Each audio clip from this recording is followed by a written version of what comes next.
Merci de nous rejoindre sur les antennes télé de Mikoba pour cette édition spéciale. Effectivement, puisque le gouvernement de la province du Lualaba a été investi, c'était le samedi dernier à l'Assemblée provinciale du Lualaba, une investiture qui marque l'aboutissement d'un long processus marqué notamment par l'élection des gouverneurs et également marqué par ces discours programme du gouverneur de province Richard Muyej-Manguesmans, qui s'en est suivi par des longues discussions à l'Assemblée provinciale. Effectivement, le gouvernement a été investi. Pendant cette période, il s'est passé beaucoup de choses, notamment une défection d'un ministre qui a été nommé par le gouvernement Richard Muyej. Mais ici, nous allons revenir avant d'aborder les plans quinquennal du gouvernement provincial du Lualaba. Nous allons revenir sur le plan triennal, voir les quelques réalisations qui ont été faites au courant de cet exercice par le gouverneur de province Richard Muyej-Manguesmans. Et nous sommes accompagnés sur ces plateaux spécial par des amis. Nous allons commencer par la droite avec Dadi Chiswaka. Il est acteur sociopolitique et ex-chargé de communication du candidat Richard Muyej-Manguesmans, puisqu'il était candidat député national numéro 102 à l'élection à la députation nationale de décembre dernier. Bienvenue Dadi Chiswaka. Merci. Et à gauche, nous allons commencer avec Mathieu Kayoka, qui est chercheur en inclusion financière. Bienvenue. Enfin, Carlos Kalonji, qui est également avec nous. Il est enseignant en relations internationales. Bienvenue, Carlos. Merci. Le décor est donc planté. Nous allons commencer avec nos analystes, avec nos amis ici en plateau pour décortiquer un peu les grandes réalisations qui ont été faites par le gouvernement Richard Muyej-Manguesmans. Et nous allons commencer avec Carlos Kalonji pour savoir qu'est-ce que vous n'êtes pas du Lualaba, vous êtes venu au Lualaba, vous avez vu qu'est-ce que le gouvernement Muyej a fait pendant les 3 ans pour qu'on aborde les 5 prochaines années avec l'exécutif provincial. J'ai pris le temps pendant mon séjour, pendant que je suis là, d'essayer de trouver les indicateurs pour voir comment il y a eu l'évolution des travaux depuis l'avènement du gouverneur Muyej. Enfin, d'abord en tant que commissaire spécial en 2015, et puis le premier mandat en tant que gouverneur pendant ces 3 ans. Il y a 6 jours pour voir comment ça se passe. Alors, s'il faut partir sur la base des indicateurs normaux qui dénotent comment l'évolution d'une entité comme celle-ci, je suis simplement, je voudrais dire impressionné.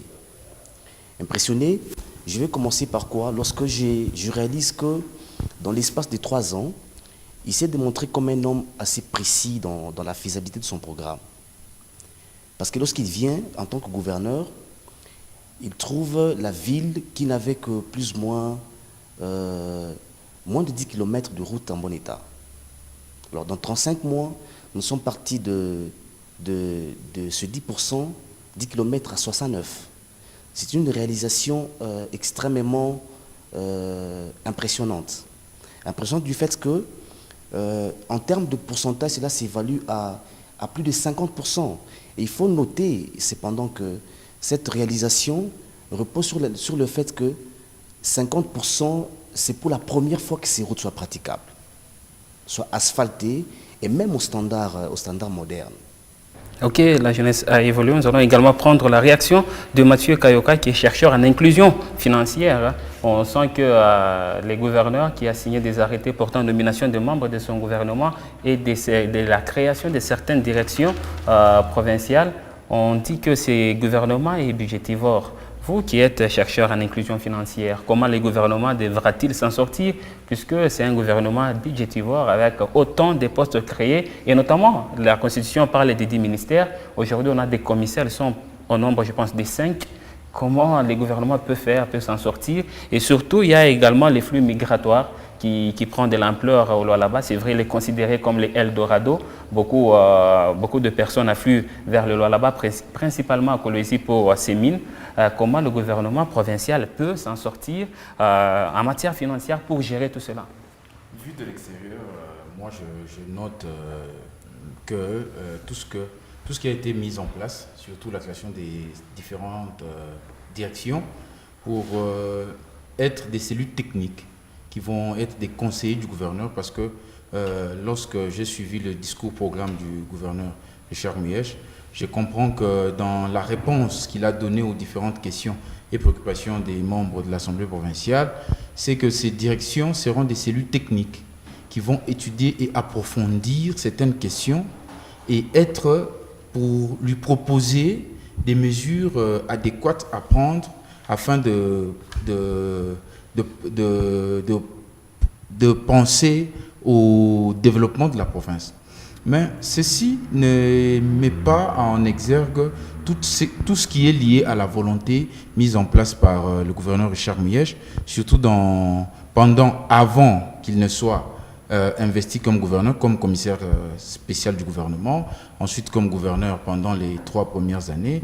Et aujourd'hui, il a présenté un plan quinquennal sur lequel nous voyons qu'il y a une ouverture dans les secteurs, dans différents secteurs, parce qu'au départ, le Lualaba ne doit pas être qu'une province à vocation minière. Il a pensé diversifier l'économie de la province en créant, en mettant en place d'autres mécanismes pour le développement de la province du Lualaba. Mais là, je vois, il table beaucoup sur l'agriculture avec des projets qui sont déjà en cours, l'acquisition de certains engins pour relancer l'agriculture au niveau de la province, parce que c'est une province à vocation agricole également, mais aussi le tourisme qui est un secteur porteur de croissance. Dans le monde entier, les gens savent combien certains pays ne sont développés que par le tourisme.